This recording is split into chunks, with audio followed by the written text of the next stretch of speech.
Kita yang masih hidup sekarang ini dan mendengar pesan ini peringatan keras bagi kita dan kabar baik juga buat kita, agar kita segera bertobat dan terima Yesus sebagai Tuhan dan Juru Selamat secara pribadi. Perkataan ini merupakan peringatan keras bagi kita untuk memastikan hubungan yang benar dengan Kristus.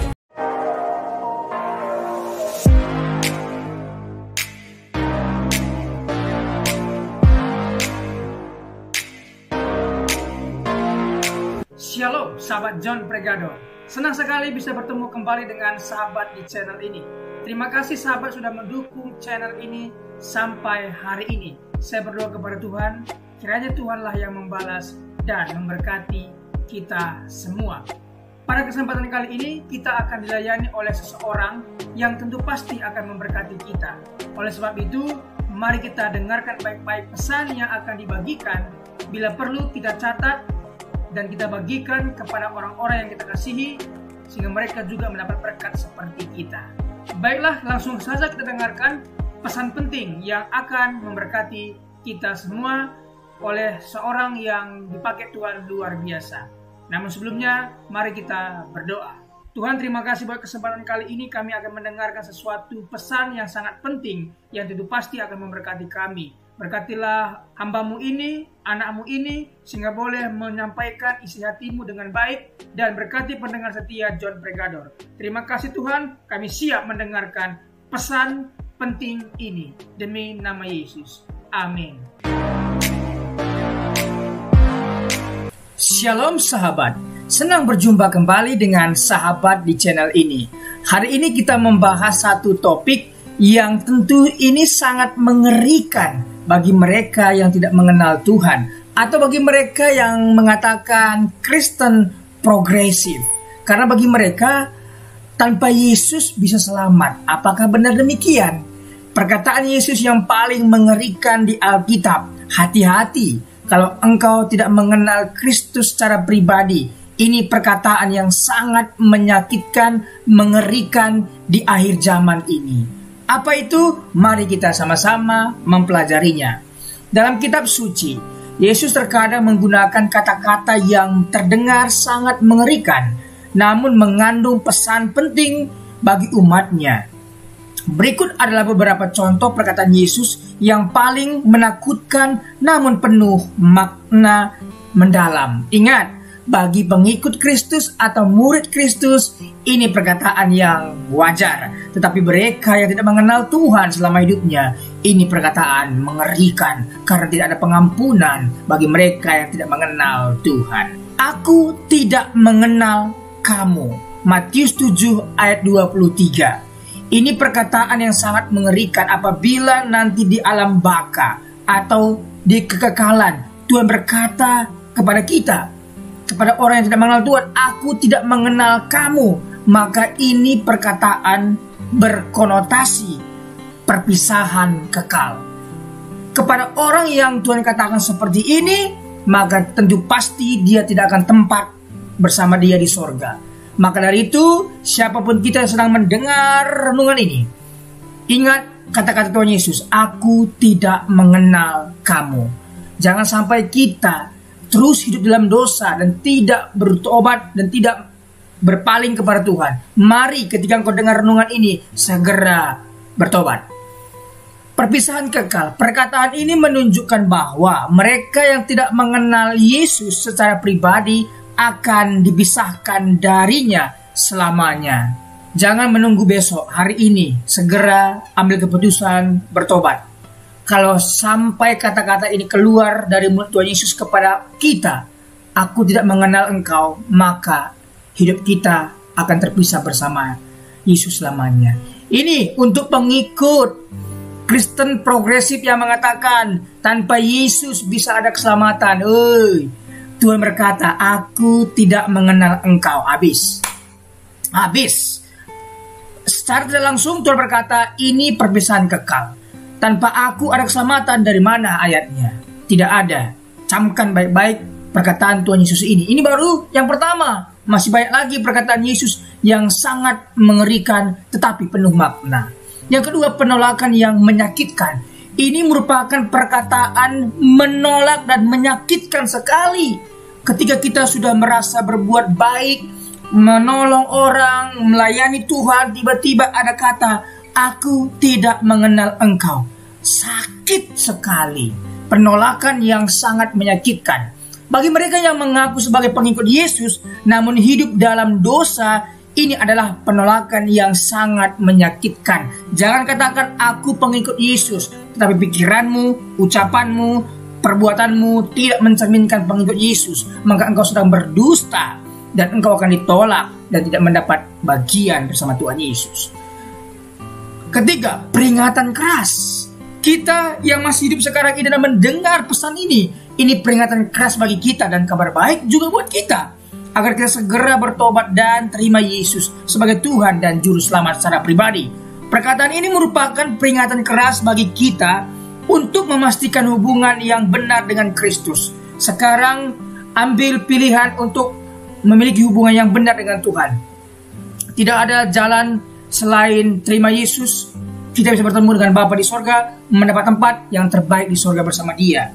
Perkataan yang kedua, pergilah dari hadapanku, kamu orang-orang yang berbuat kejahatan. Matius 7 ayat 23. Wow. Mungkin kita selama ini merasa aku sudah melayani Tuhan, sudah mengabdi kepada Tuhan untuk melakukan pengusiran setan, penyembuhan, dan lain sebagainya. Mujizat saya lakukan. Tetapi kata Tuhan kepada kita, pergilah di hadapanku, kamu orang-orang yang berbuat jahat. Sangat menyakitkan. Sahabat yang dikasihi Tuhan, ini perkataan yang kedua yang sangat mengerikan bagi kita. Kelak nanti, kalau Yesus berkata seperti ini kepada kita, apa yang kita bisa buat? Sudah tidak ada ampun. Tuhan, aku dulu melayanimu. Tuhan, aku sudah berbuat mujizat. Aku sudah menyembuhkan. Aku begini.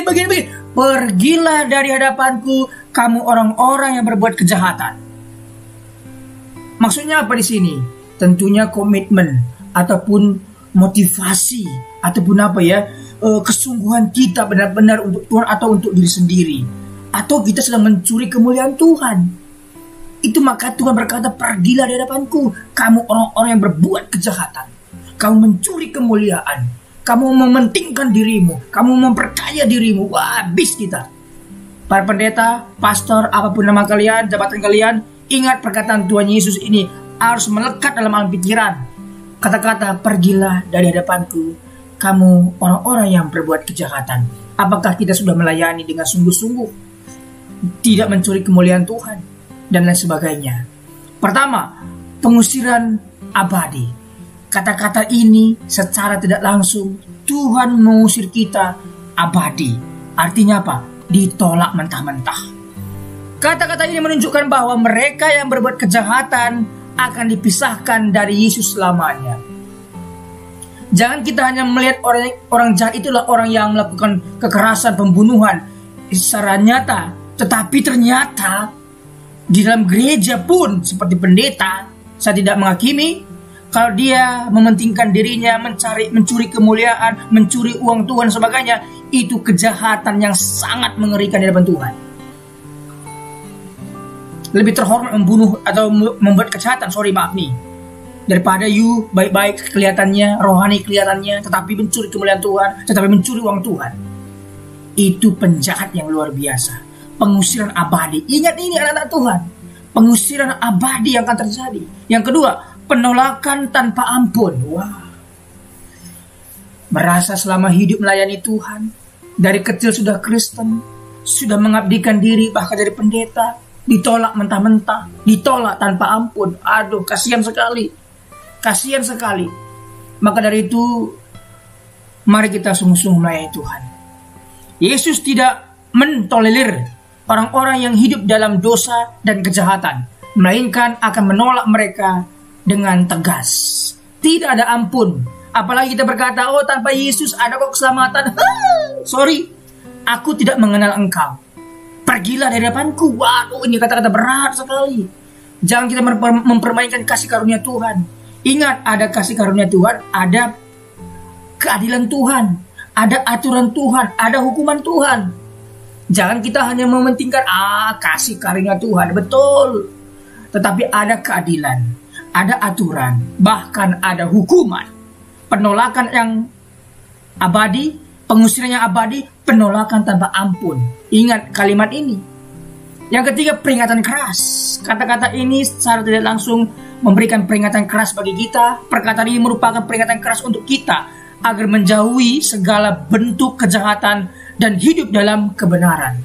Segeralah ambil tindakan untuk bertobat, terima Yesus sekarang juga. Kalau tidak, pergilah di hadapanku, kamu orang-orang yang berbuat kejahatan. Jangan merasa selama hidup sudah berbuat baik. Sampah bagiku, kata Tuhan. Yang ketiga, bukan semua orang yang berseru kepada aku, Tuhan, Tuhan, akan masuk dalam kerajaan sorga. Waduh.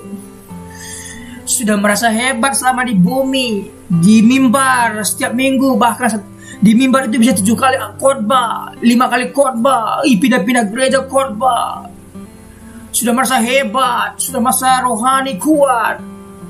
Bukan semua orang-orang yang berseru kepada aku, Tuhan, Tuhan, akan masuk dalam kerajaan sorga. Hai.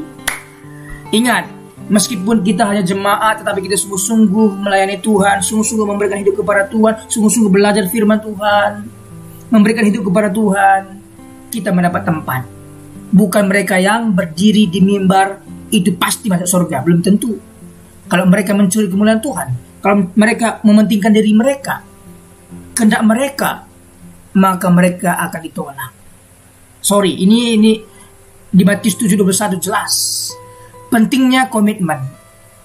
Yesus menekankan bahwa hanya mereka yang benar-benar taat dan berkomitmen kepadanya akan masuk ke dalam kerajaan surga. Siapa yang berkomitmen, siapa yang taat, siapa yang punya motivasi benar, mereka lah yang mendapat kerajaan surga. Bukan mereka yang berkhotbah, yus kalau 1 minggu 7 kali, 8 kali berkhotbah, hebat. Belum tentu. Berikutnya, tidak cukup hanya mengaku. Engkau mengaku dengan mulut tapi dalam hati belum. Tindakan belum. Maka dari itu, apa yang engkau ucapkan, engkau lakukan.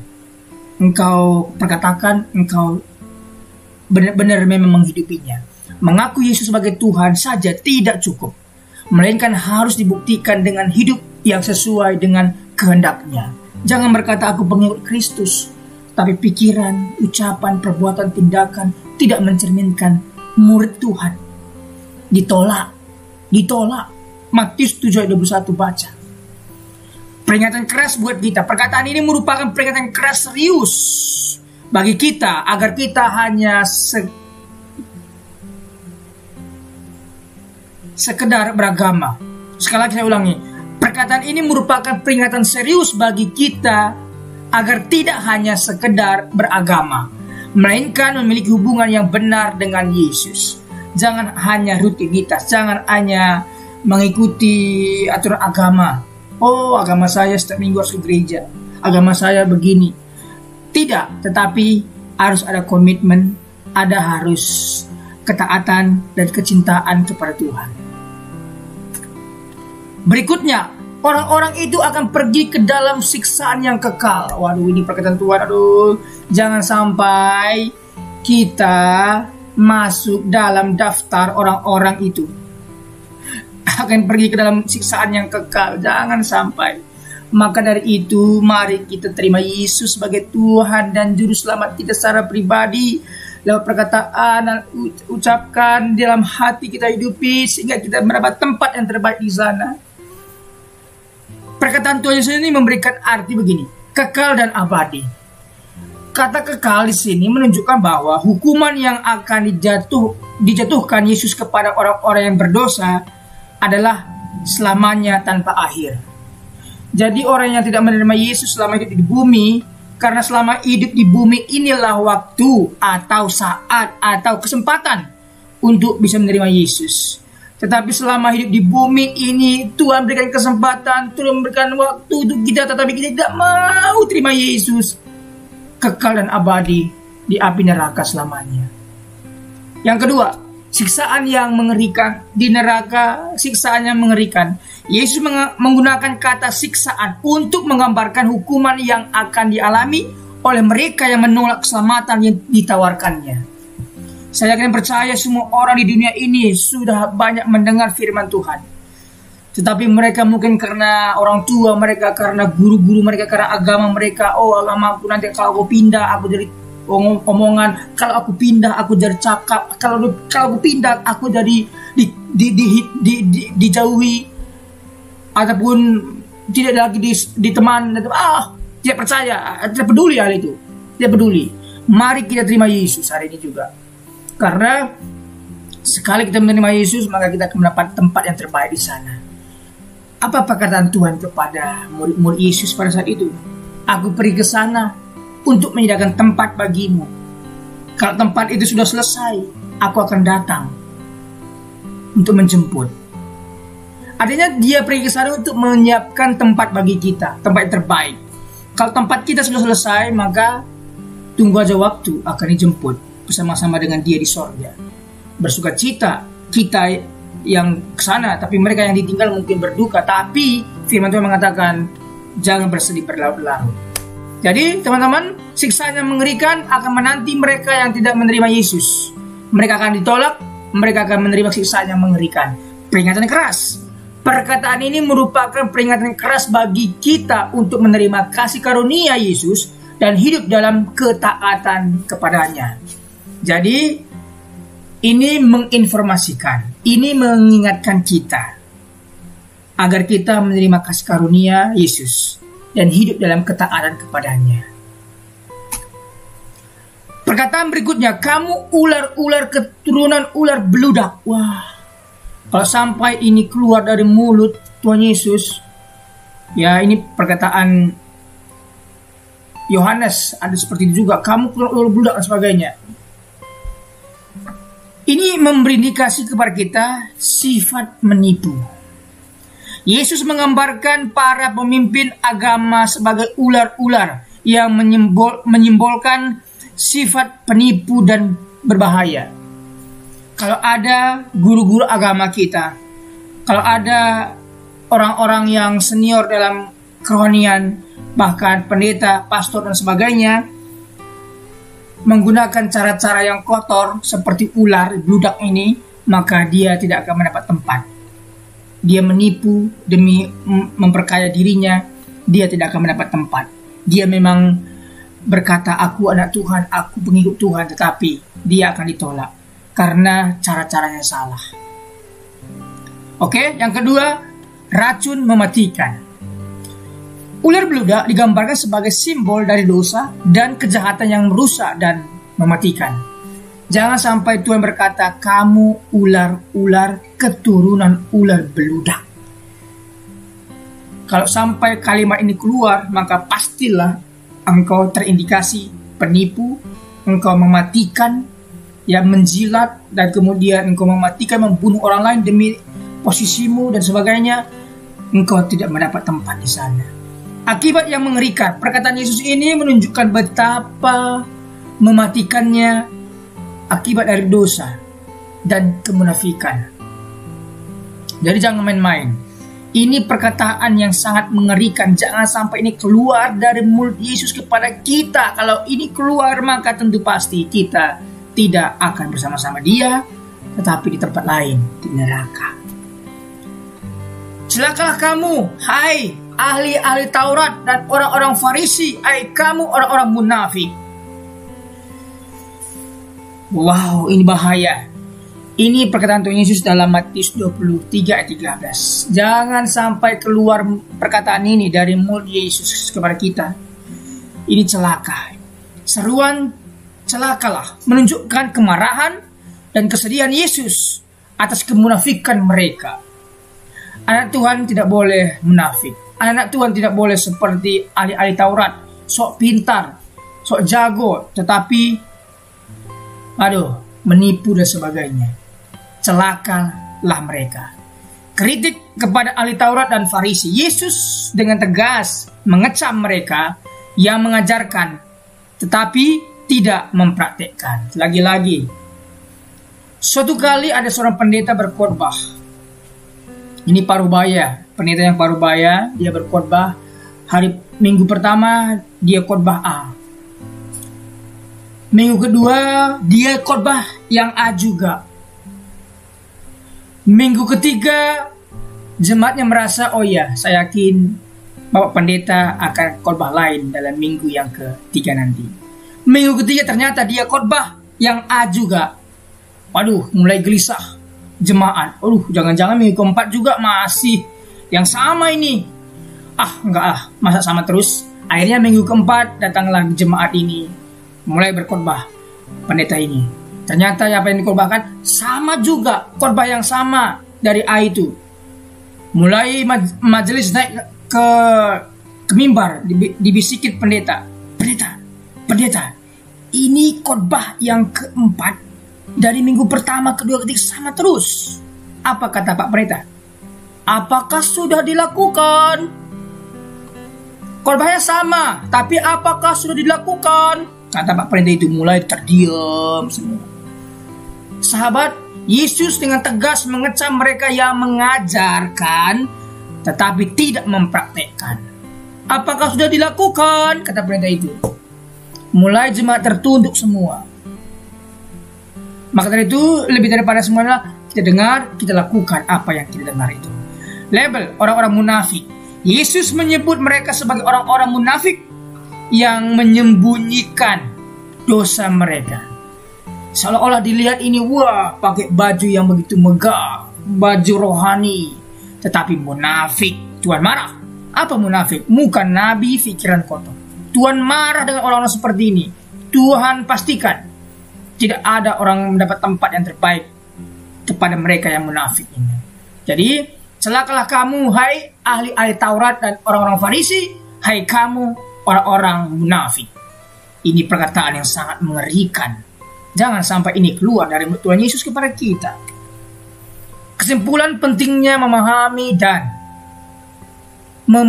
mematuhi perkataan Yesus. Pertama, memahami. Kita harus memahami dengan mendalam makna dari perkataan Yesus yang mengerikan namun penuh kebenaran. Hal itu mengerikan bagi mereka yang di mulut Yesus tapi di hati iblis, di perbuatan iblis. Mengerikan bagi mereka, tapi bagi kita yang menerima Yesus sungguh-sungguh dan melakukan firman-Nya, maka ini adalah kabar sukacita bagi kita. Oh Tuhan, aku sudah melakukan seperti firman-Mu. Yang kedua, mematuhi. Tidak cukup hanya memahami, kita juga harus mematuhi dan menerapkan perkataan Yesus dalam kehidupan sehari-hari. Sekali lagi Tuhan menginginkan jangan hanya di ucapan, seperti khotbah Bapak Pendeta yang sudah parusia tadi, 4 minggu itu dia sama terus khotbahnya. Ketika ditanya, dia cuma berkata, apakah sudah dilakukan?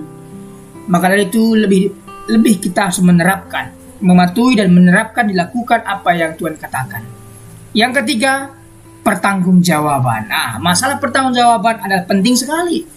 Karena apa yang kita tabur, itu yang kita tuai. Apa yang kita lakukan selama hidup di bumi akan kita pertanggungjawabkan di kekekalan nanti. Kelak kita akan mempertanggungjawabkan bagaimana kita merespon perkataan Yesus saat ini. Akan dipertanyakan, akan dipertanggungjawabkan setiap kita. Terima kasih sudah mendengarkan. Tuhan Yesus memberkati. Amin. Terima kasih sudah menyaksikan tayangan kami hari ini. Kami yakin kita diberkati melalui video ini. Banyak pelajaran yang bisa kita ambil. Catat, renungkan dan aplikasikanlah dalam kehidupan kita. Sahabat, dalam hidup ini, kita selalu diperhadapkan dengan pilihan-pilihan, mau memilih buruk atau baik pasti ada konsekuensinya yang akan kita pertanggungjawabkan di kemudian hari. Oleh sebab itu, firman Tuhan tegas mengatakan dalam Matius 12 ayat 36 setiap kata sia-sia yang diucapkan orang harus dipertanggungjawabkannya pada hari penghakiman. Ibrani 4 ayat 13. Dan tidak ada suatu makhluk pun yang tersembunyi di hadapannya, sebab segala sesuatu telanjang dan terbuka di depan mata Dia, yang kepadanya kita harus memberikan pertanggungan jawab. Oleh sebab itu kita harus senantiasa menjaga hidup kita sebaik-baiknya. Jangan sampai Tuhan mendapati hidup kita tidak ada bobotnya. Dengan terus menempel pada Tuhan, tekun mengikuti setiap firman rema yang Tuhan sampaikan, hidup kita akan senantiasa diisi oleh kebenaran. Terima kasih sahabat sudah mengikuti dan menyaksikan tayangan kami hari ini. Saya yakin dan percaya kita pasti diberkati melalui tayangan hari ini. Sahabat, bila diberkati dengan tayangan kami, marilah kita dengan murah hati share video ini kepada teman-teman kita yang lain, agar mereka juga tidak kehilangan informasi dan mereka juga diberkati. Diberkati untuk memberkati. Sahabat John Pregador, banyak sekali pelajaran yang kita bisa ambil dari sesi hari ini. Catatlah baik-baik poin-poin yang telah disampaikan, simpan dalam hati, dan diaplikasikan dalam kehidupan sehari-hari. Saya yakin dan percaya itu bisa menjadi pelajaran dan rema buat kita, sekaligus membuat kita bijaksana dan bertanggung jawab dalam menjalani kehidupan ini. Sahabat John Pregador, apapun yang terjadi dalam kehidupan ini, tetaplah percaya kepada Tuhan, bersandar kepada Tuhan, pegang firman Tuhan.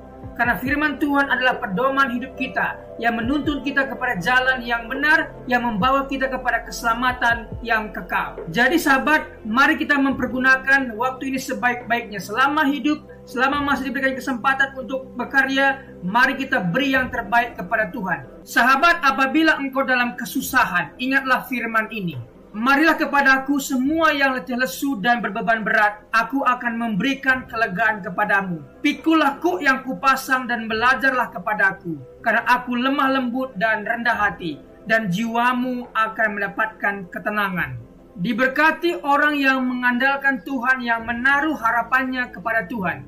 Ia akan seperti pohon yang ditanam di tepi air, yang merambat akar-akarnya ke tepi batang air, dan yang tidak mengalami datangnya panas terik, yang daunnya tetap hijau, yang tidak khawatir dalam tahun kering, dan yang tidak berhenti menghasilkan buah. Janganlah takut, sebab aku menyertai engkau. Janganlah bimbang, sebab aku ini Allahmu. Aku akan meneguhkan, bahkan akan menolong engkau. Aku akan memegang engkau dengan tangan kananku yang membawa kemenangan. Sebab aku ini mengetahui rancangan-rancangan apa yang ada padaku mengenai kamu.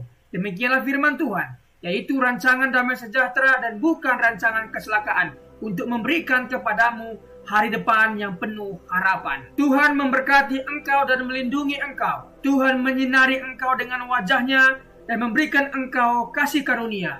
Tuhan menghadapkan wajahnya kepadamu dan memberikan engkau damai sejahtera. Tetaplah berpegang pada janji Tuhan. Diberkati sahabat John Pregador dimanapun berada. Pekerjaan apapun yang sedang dikerjakan, Tuhan buat berhasil. Darah Yesus buka dalam berkat, keberuntungan, keberhasilan, masa depan yang penuh harapan diberikan Tuhan kepada setiap pendengar setia John Pregador. Terima kasih, Tuhan Yesus memberkati. Mari kita berdoa.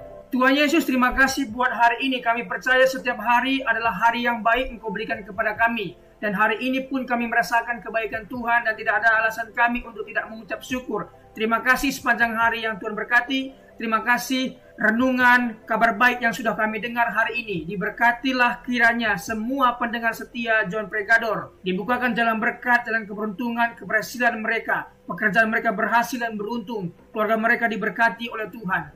Terima kasih Tuhan Yesus. Pertemukan kami di hari-hari berikutnya dengan keadaan sehat dan baik, diberkati oleh Tuhan Yesus. Terima kasih buat pembicara narasumber hari ini. Diberkati pekerjaan, usaha, bisnis apapun yang mereka kerjakan, Tuhan buat berhasil dan beruntung.